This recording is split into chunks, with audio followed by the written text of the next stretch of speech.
We're proud to introduce our new complete line of basic power distribution units made right here in Reno, Nevada. With our knowledge of power, we set out to design, develop, and manufacture the highest quality, best value basic PDUs on the market.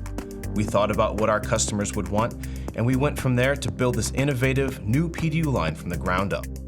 We focused on developing a higher quality product using sourceable, premium parts and components protected from supply chain volatility.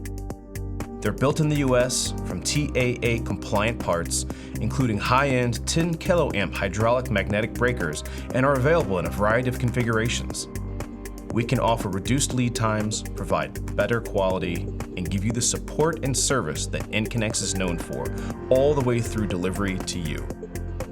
This new TAA-compliant basic PDU line makes a statement about NConnex and the products we manufacture.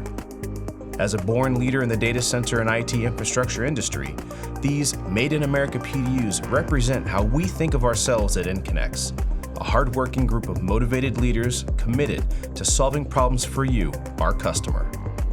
Learn more today about our new TAA-compliant basic PDU line, made in America, right here in our manufacturing and warehouse facility in Reno, Nevada.